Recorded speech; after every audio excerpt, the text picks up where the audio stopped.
기독교의 성례인 세례식과 성찬 예전은 기준이 있습니다.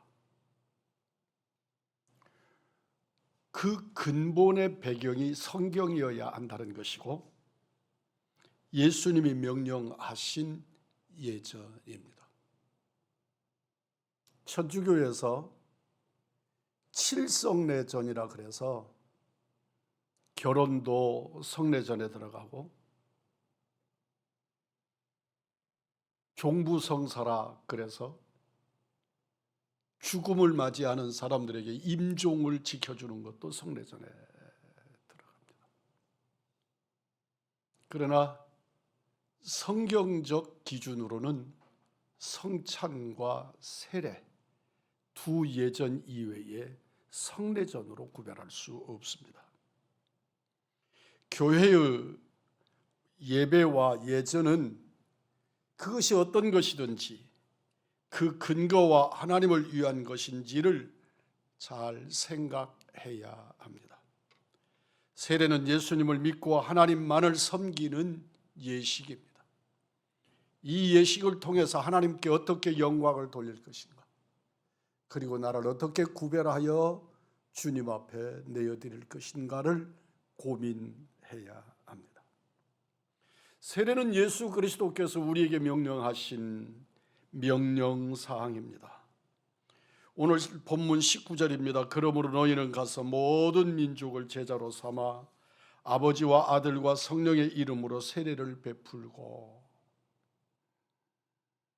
너희는 가서 모든 족속을 제자로 삼고 아버지, 아들, 성령의 이름으로 세례를 주라고 하셨습니다.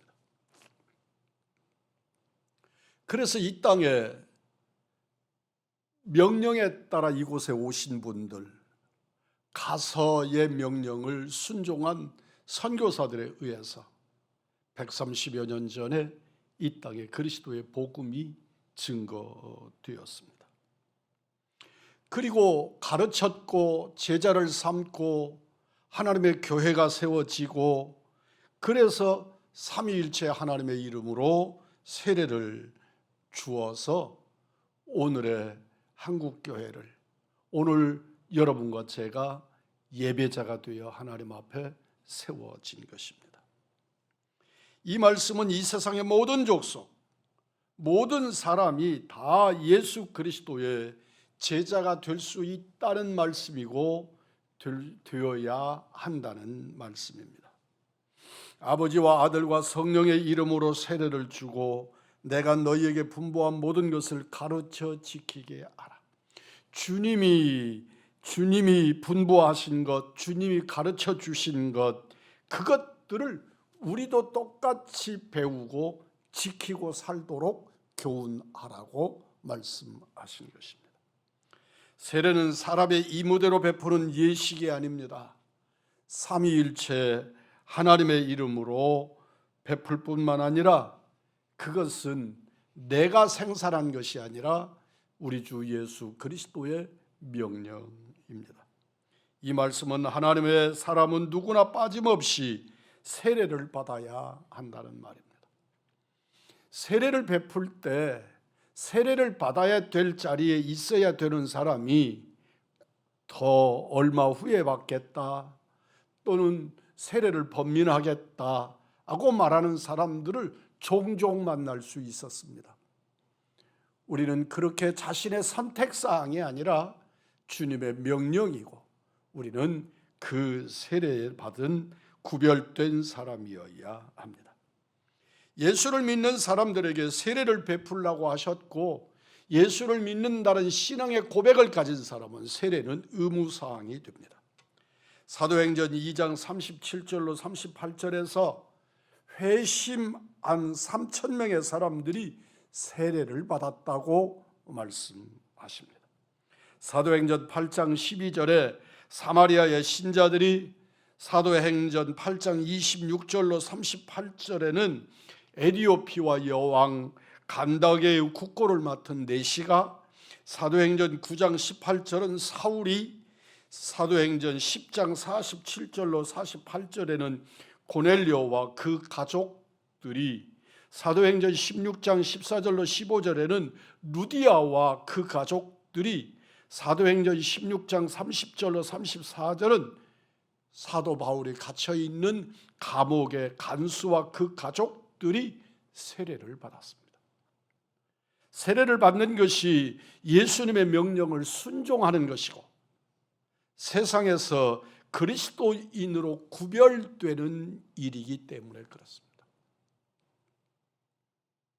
세례를 받지 않고 그냥 교회를 다니겠다고 말하는 사람들도 있습니다. 거기에는 몇 가지 율법적 요인들이 작동하는 것입니다. 나 같은 죄인이 내가 여전히 허물이 많은데 이 상태로 내가 세례를 받을 수 있는가? 라고 하는 번민이 세례를 거부하게 만드는 그런 요인이 되기도 합니다. 또 세례의 예식에 대해서 부정적인 생각을 갖는 겁니다. 세례라고 하는 예식을 통해서 내가 구원받거나 구별될 수 있는가? 라고 하는 생각 때문입니다. 우리는 이런저런 이론이나 거기에 따른 사고들이 일어날 수 있지만 그럼에도 불구하고 주님이 말씀하셨고 명령하신 일이므로 우리는 그 어떤 일보다 먼저 순종을 먼저 하는 것이 옳을 줄 믿습니다. 예수 믿는 사람은 세례를 받습니다. 우리 예수님도 세례를 받으셨습니다. 예수님은 세례를 받으실 필요가 없으신 분이시고 세상과 구별됨을 세례로 드러낼 필요가 없으신 분이셨고 세례를 베푸는 세례 요한마저도 그 세례를 주님이 받으시는 세례에 대하여 그러지 말라고 말렸지만 예수님은 기꺼이 요한에게 세례를 자원하여 받으셨습니다. 세례 요한이 외치는 광야의 소리에 대하여 동의해 주시는 주님의 행적이십니다. 그래서 세례 요한의 세례는 회개의 세례입니다. 세례 요한이 외칩니다. 회개하고 세례를 받으라고 외치고 있는 것입니다.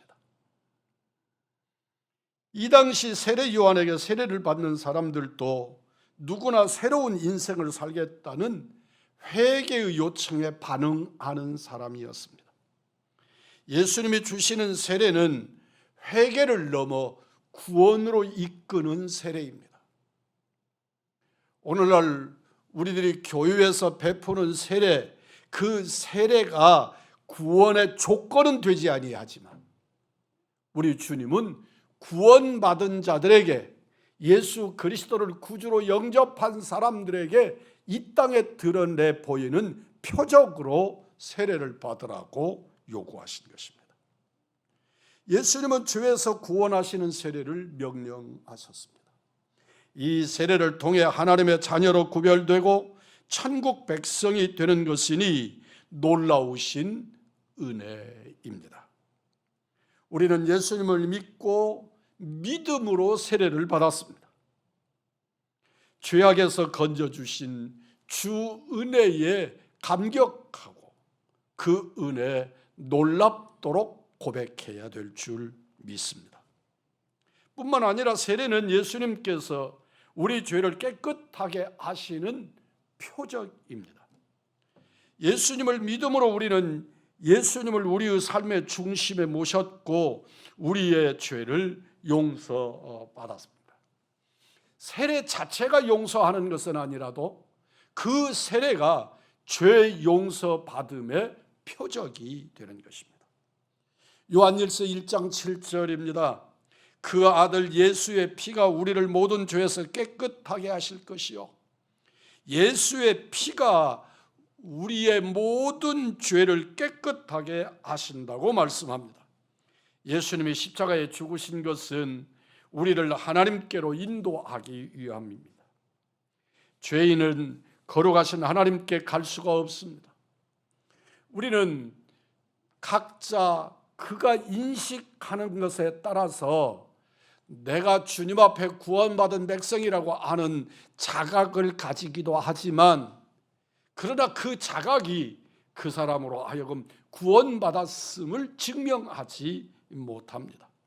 우리는 구원받았다고 생각하는데 실제로 구원에 이르지 못할 수 있다는 말씀입니다. 죄인은 하나님 앞에 갈 수가 없습니다. 하나님 나라에 들어갈 수도 없습니다. 예수님이 대속의 보혈로 우리 죄를 사하심으로 우리 죄가 씻겨 의인이 되어 하나님의 자녀가 되고 천국 백성이 되는 것입니다. 우리는 예수님의 피값으로 구원받은 귀중한 구원받은 존재인 줄 믿으면 아멘 하십시다. 나는 예수님의 피값으로 산 귀중한 존재입니다. 죄인의 죄를 도말하는 방법이 이 시대에도 두 가지 방법이 있습니다. 하나는 그 죄값으로 구별된 교도소, 감옥이라고 일컫는 교도소에 가서 그 기간만큼의 죄값을 치르는 것입니다.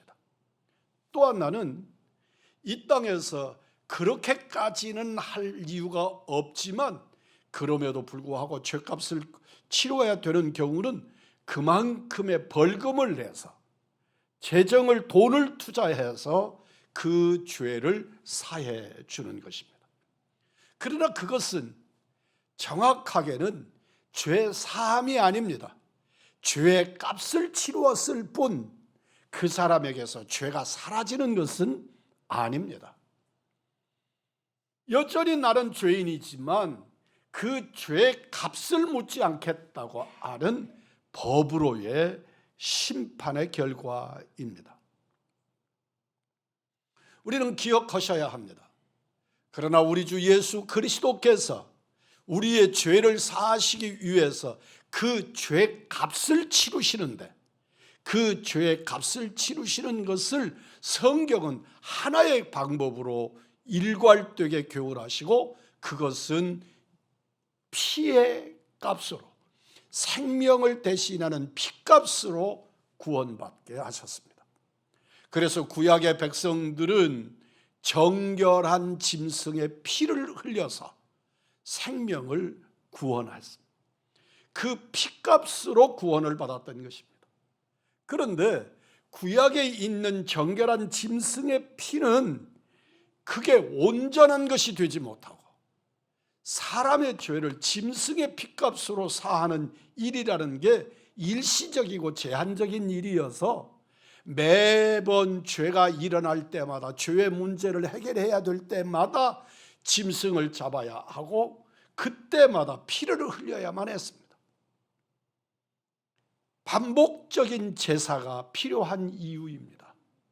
그런데 우리 주 예수 그리스도께서, 하나님이시고 죄 없으신 우리 주 예수 그리스도께서 우리를 위하여 죽어 주심으로 우리의 죄를 온전히 그분 안에서 해결해 주신 줄 믿습니다.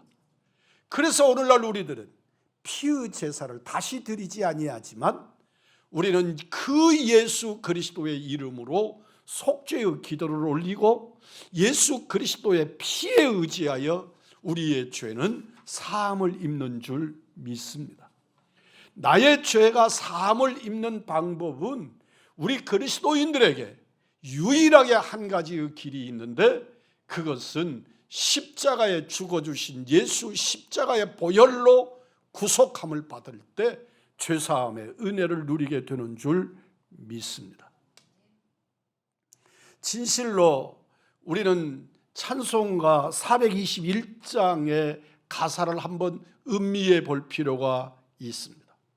나의 모든 것 변하고 그 피로 구속받았네.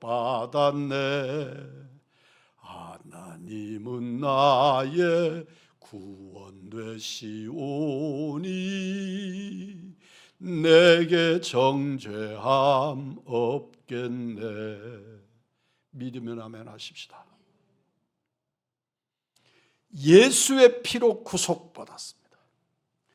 하나님은 나의 구원이 되시는데 우리 주 예수 그리스도를 믿는 나에게 정죄함이 없으신 줄 믿습니다.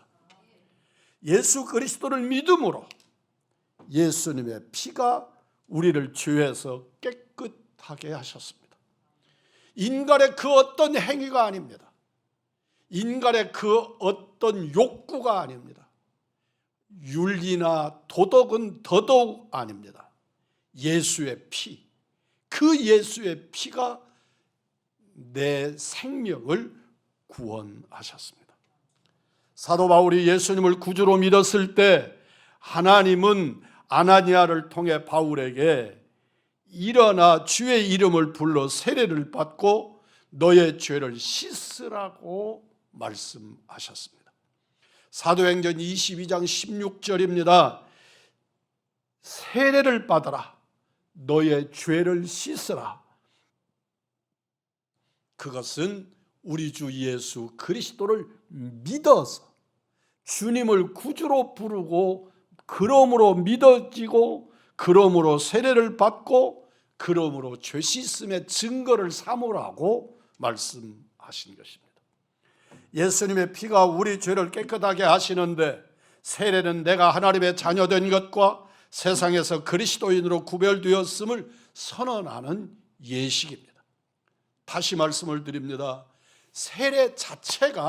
세례가 나의 죄를 씻어주는 그 무엇이 되지 아니합니다.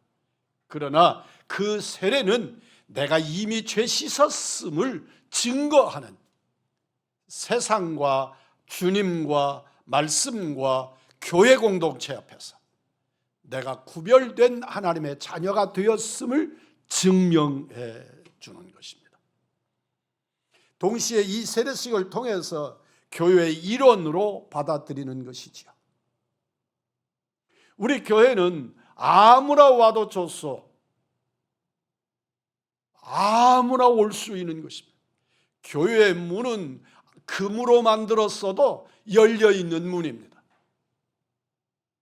그래서 그 문턱이 높을 수 없고 누구나 언제나 아무 때나 주님 앞에 열려있는 문이 교회의 문입니다. 그러나 그 자리에 있다고 해서 누구나가 다 구원받은 하나님의 자녀인 것은 아닙니다. 주님께서 잔치를 배설해 놓고 동네에 나가서 수많은 사람들을 불러들였습니다. 길거리에 노는 사람들까지 다 불러들인 것입니다. 그리고 주인이 그 잔치 자리에 참여하여서 보고 그랬음에도 불구하고 그 잔치 자리에 예복을 입지 아니한 사람들을 결박하여 내쫓아라. 그들이 어두움에서 이를 갈며 있으리라. 우리는 하나님의 교회에 누구나 와도 되지만 그러나 우리 주 예수 그리스도를 믿음으로 고백하지 않는 예수의 사람이 아닌 자들을 일원으로 수용하지 않습니다. 세례를 받는 이 사람이 하나님의 교회의 회원이 되었음을 드러내 보이는 증거가 세례입니다. 여러분이 얼마나 귀한지 예수님을 팔아서 예수님의 핏값을 팔아서 우리의 신분을 당신의 자녀로 바꾸어 놓은 역사의 산물이 우리들인 줄 믿으시기를 바랍니다. 서로를 귀히 여기시기를 바랍니다. 나만 그런 것이 아니라 내 옆자리에 있는 그도 때로는 내 미움 속에 있고 나에게 싫어진 바 된 사람이라도 우리 주 예수 그리스도 안에 있는 그는 구원받은 하나님의 자녀인 것을 잊지 않아야 합니다. 그래서 세례는 영적으로 그리스도와 하나가 되는 예식입니다. 우리는 세상 사람들 앞에서 그리고 하나님의 존전에서 내가 하나님의 자녀가 되었음을 증거하는 예식이 세례 예전입니다. 요한복음 15장 5절입니다. 나는 포도나무여 너희는 가지라. 그가 내 안에 내가 그 안에 거하면 사람이 열매를 많이 맺나니 나를 떠나서는 너희가 아무것도 할 수 없음이라.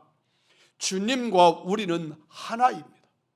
놀랍게도 그래서 여러분은 주 안에서 성전이 된 줄 믿습니다.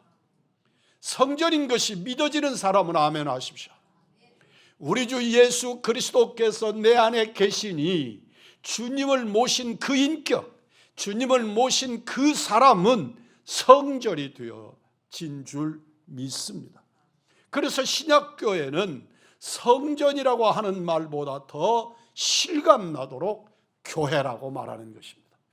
우리 성도들 한 사람 한 사람을 교회라고 말하는 것이지요. 어째서 사람이 교회가 됩니까? 그는 우리 주 예수 그리스도 삼위일체 되신 하나님, 우리 주 예수 그리스도를 내 심령에 모신 그 존전이 교회이므로, 그 인격이 교회이므로 우리 성도 한 사람 한 사람을 교회이라고 말하고, 우리 의왕중앙교회 이 공동체를 교회 공동체라고 부르는 것입니다. 예수 그리스도의 피가 우리의 죄를 깨끗이 함으로써 우리를 깨끗하게 하셨습니다. 우리는 여전히 죄인이지만 그러나 멸망당할 죄인들이 아닙니다. 우리는 우리 주 예수 그리스도를 믿음으로 우리는 죄 씻음을 입었고 보혈로 구속함을 누렸습니다. 그럼에도 불구하고 육을 가진 우리 인간들은 때마다 시마다 범죄하고 말씀에서 일탈되고 벗어나는 그런 죄를 범하게 됩니다. 그래서 우리는 날마다 그 예수 그리스도의 이름으로 이미 내 안에 오셔서 나의 주인 되시고 나를 성전 삼으신 그분의 이름으로 회개하고 그분의 이름으로 주님께 더 가까이 가는 은혜를 누리게 되는 줄 믿습니다. 우리는 죄인이지만 죄인이 아닙니다.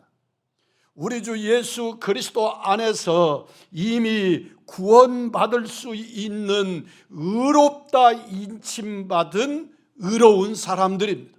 그것은 내 의가 아닙니다. 나의 능력이 아닙니다. 내 권세가 아닙니다. 우리 주 예수 그리스도의 보혈의 공로를 힘입어 그분이 내 안에 오셔서 나를 의롭다고 하신 줄 믿습니다.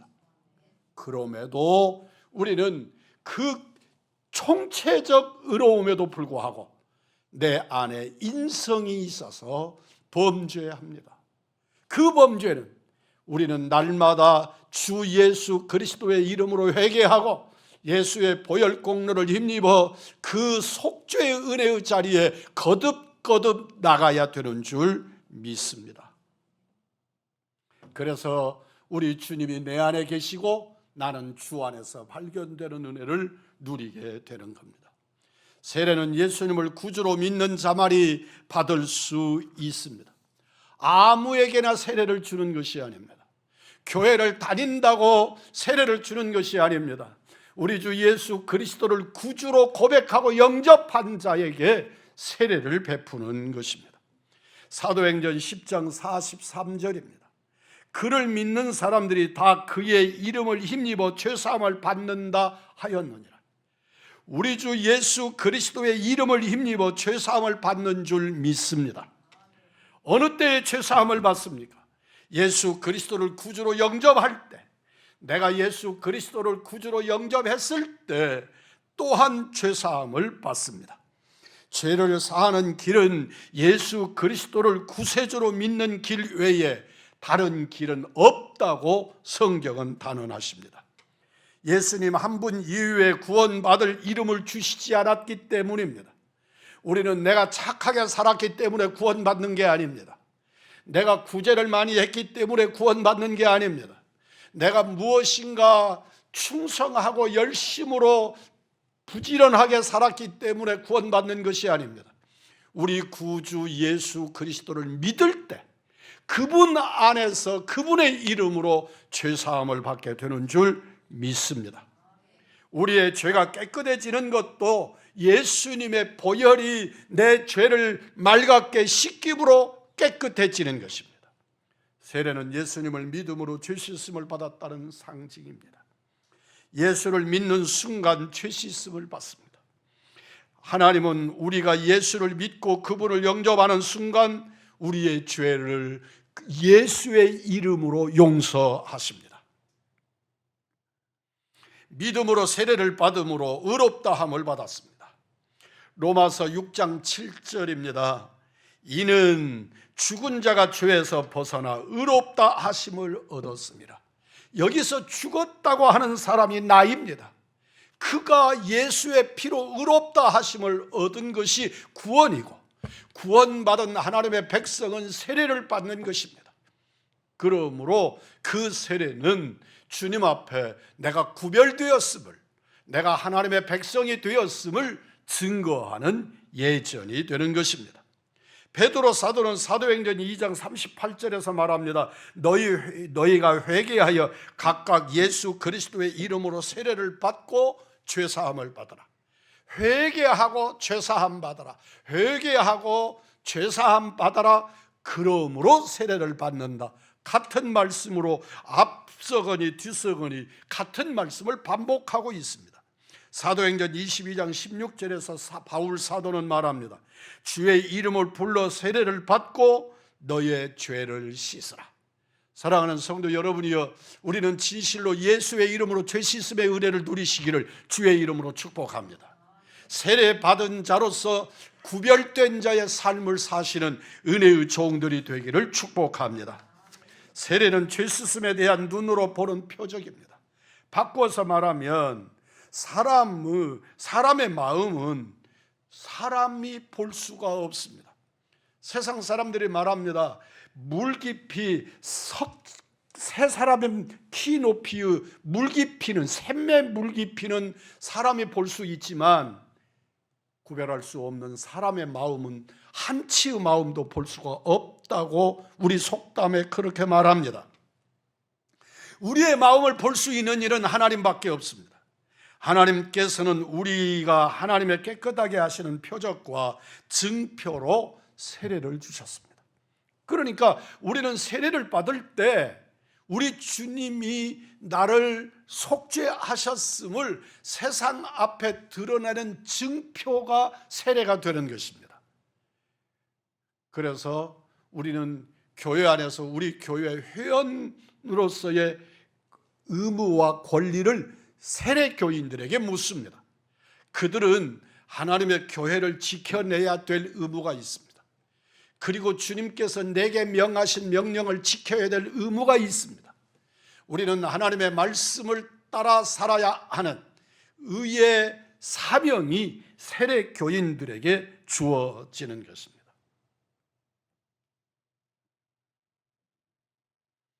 세례는 하나님께서 우리 마음을 깨끗하게 하셨음을 볼 수 있는 표적이 됩니다. 20절 말씀입니다. 내가 너희에게 분부한 모든 것을 가르쳐 지키게 하라. 볼지어다 내가 세상 끝날까지 너희와 항상 함께 있으리라. 주님이 나와 함께 계시는 표적으로 나를 세례자 삼으셔서 내 삶을 드러내기를 원하시는 것입니다. 세례는 받았으니까 끝이 아닙니다. 제가 신병훈련소에서 훈련을 받고 이제 계급장을 달았습니다. 우리가 생각할 때 이제 정말 이 무시무시하고 지긋지긋한 12주 동안의 신병 훈련을 마쳤다, 끝났다고 생각을 했습니다. 그랬더니 저희들을 데려가는 지휘관들이 설명합니다. 이제부터 비로소 너희들의 군대 생활이 시작되는 것이라고. 끔찍했습니다. 사랑하는 성도 여러분이요, 세례를 받으니까, 내가 세례를 받았으니까, 내가 예수를 그리스도로 고백했으니까, 예수 그리스도의 이름으로 구원받은 증표를 가졌으니까 이것으로 끝이다가 아닙니다. 우리는 이제부터 그 예수님의 피를 의지하고 주의 말씀을 쫓아 삼위일체 하나님을 믿음으로 믿으면서 진실한 그리스도인의 삶이 시작되는 줄 믿습니다. 세례는 신앙생활의 출발입니다. 가르쳐 지키는 것이 신앙생활이고, 신앙생활의 목표는 끊임없이 주님을 닮아가는 데 있습니다. 여러분과 나의 신앙생활의 최종 목적과 가장 추구하는 목표가 무엇입니까? 따라서 하십시다. 우리 주 예수 그리스도를 닮아가는 것이다. 우리 주 예수 그리스도를 닮아가는데 우리 신앙의 목표가 있습니다. 목사가 되는 데 있지 않습니다. 장로님이 되는 데 있지 않습니다. 권사님이 되는 데 신앙의 목표가 있지 않습니다. 안수 집사님이 되는 데 있지 않습니다. 예수 그리스도를 닮아가는데 그 목표가 있는 것입니다. 세례를 통해 그리스도 안에서 새로운 피조물이 된 성도는 날마다 주님을 본받는 일에 승리해야 합니다. 가르쳐 지키게 하라. 두 가지의 부탁의 말씀을 명령으로 하십니다. 첫째는 교회 생활을 잘 하는 것입니다. 그것이 가르쳐 지키는 가르침의 결과이고 지키는 삶입니다. 교회는 하나님께서 우리에게 세우신, 이 땅에 세우신 유일한 기관입니다. 교회는 하나님의 몸이기 때문입니다. 총회 헌법은 교회 생활을 잘하기 위해서 교인의 의무를 세 가지로 정리했습니다. 국민의 의무가 있듯이 성도에게, 교인에게 교인의 의무를 세 가지로 정리했습니다. 첫째는 예배 철저히 참석해라. 모든 예배에, 공예배에 철저히 참석하라는 것입니다. 교회는 그리스도의 몸입니다. 교회가 그리스도의 몸이면 우리는 몸의 지체입니다. 예배 출석을 잘하는 것이 그리스도의 몸을 만들어가는 우리들의 의무입니다. 예배에 참석해 주는 것이 목사를 봐주는 것이 아닙니다. 그렇게 하는 것이 내가 뽐낼 만한 일이 아닙니다. 그것은 의무고 당연한 일입니다. 주일 예배 출석은 당연한 것입니다. 주일 예배뿐만 아니라 모든 예배 시간을 귀하게 여겨야 합니다. 예배에는 경중이 없습니다. 주일 예배뿐만 아니라 모든 예배 시간을 귀하게 여겨야 합니다. 우리가 주일을 귀하게 여기지 않기에 세상 사람들이 주일에 다른 일을 하자고 내게 요구하는 것입니다. 주일을 지키지 않고 신앙생활을 잘한다는 것은 신실함이 아닙니다. 사실이 아닙니다. 뿐만 아니라 하나님 앞에 예물 생활을 바르게 하라고 말합니다. 돈은 귀한 것인데 그 돈은 생명을 대신할 수 있는 것입니다. 프랑스 용병으로 유명합니다. 그들은 돈을 벌기 위해서 전쟁터에 군인이 되어져서 전쟁터에 나갑니다. 그 전쟁터에 나가서 내가 죽음을 당하면 무슨 의미가 있습니까? 그 돈이. 그럼에도 돈은 자기 생명을 바꿀 수 있을 만큼의 가치가 있는 것입니다. 하나님을 사랑한다 그러면서 귀한 것을 귀하게 쓰지 않는 것은 주님을 사랑하는 일이 아닙니다. 과부의 헌금을 귀하게 여기신 것, 과부의 두렙돌을 귀하게 여기신 이유가 거기에 있습니다. 하나님 앞에서 하나님을 사랑하는 것을 보여야 합니다. 여호와 일에는 하나님이 준비하신다는 뜻과 함께 주님이 보고 계신다는 의미도 함께 있습니다. 그러므로 우리는 하나님 앞에 드려지는 예물 생활에 대하여 우리 주님은 우리의 의무로 규정합니다. 마지막으로 교회는 7위에 복종하는 신앙생활을 잘 해야 합니다. 교회의 7위는 교회의 다스림입니다. 교회가 명령하는 것입니다. 오늘날의 우리 한국교회는 교회의 명령에 대하여 잃어버린 바 되어졌습니다. 다 내 맘대로 해버립니다. 내가 옳다고 생각하는 대로 해버리는 것입니다. 교회의 7위기관은 총회와 노회와 당회가 있는데 우리는 이 교회 7위기관 다스림에 복종하고 순종해야 합니다. 내가 마음에 들지 아니하면 그 명령에 순종하기 위해서 애쓰는 것이 아니라 도전하거나 대립합니다. 이 7위기관은 권력기관이 아니기 때문에 지도받지 않는다고 당장에 그를 교도소에 보내거나 세금을 물리거나 벌금을 물리거나 그럴 수 없습니다. 거룩은 지도를 받는 자리에 섰을 때만 가능한 것입니다. 그러므로 우리는 교회 지도를 받는다는 것은 내가 하나님의 말씀 앞에 서 있다고 하는 증거입니다. 우리는 진실로 하나님 앞에서 신앙생활의 방법은 하나님의 권위를 인정하는 지도를 받는 것입니다. 성도는 당위의 지도를 받아 신앙생활을 바르게 해야 합니다. 다윗이 하나님의 복을 받은 가장 대표적인 사건 하나가 있습니다. 그것은 하나님이 세우신 권위를 인정하는 것입니다. 사울왕은 이미 하나님께서 버림받아 되었고 다윗은 이미 기름 부음 받은 자가 되었지만 그럼에도 불구하고 사울왕을 죽일 수 있는 일이 동굴 아래서 벌어졌지만 하나님이 기름 부어 세운 자를 내가 해칠 수 없다고 하는 하나님의 권위에 복종함으로써 다윗은 그 권위를 수용할 수 있는, 권위를 행할 수 있는 자리에 서게 해주신 줄 믿습니다.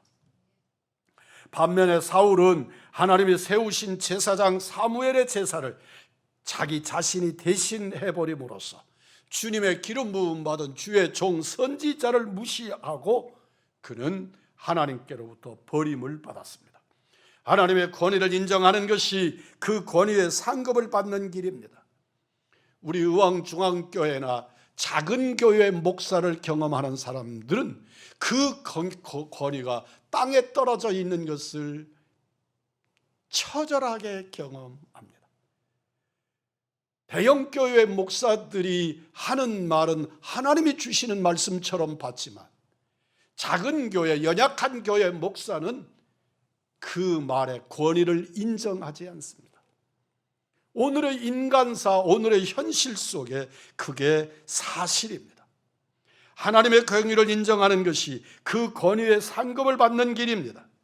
의인을 대접하면 의인의 상을 받고 선지자를 대접하면 선지자의 상을 받습니다. 그리스도의 몸된 교회 생활을 잘하는 것이 주님을 본받는 자의 삶입니다. 가르쳐 지키게 하라. 선교적인 삶을 사는 것입니다. 전도를 열심히 잘하겠다는 생각을 가져야 합니다. 몸 자체를 선교의 도구로 쓰시기를 바랍니다. 우리가 어디를 가나 우리 몸이 전도의 도구가 되어야 합니다. 가정이든 직장이든 어디든 선교의 사명을 감당할 수 있습니다. 선교사적 사명을 가지고 살아야만 합니다. 오늘 20절입니다. 내가 너희에게 분부한 모든 것을 가르쳐 지키게 하라. 우리 속에 하나님이 함께 하시는 놀라운 은총, 임마누엘의 복을 누리시기를 주의 이름으로 축복합니다.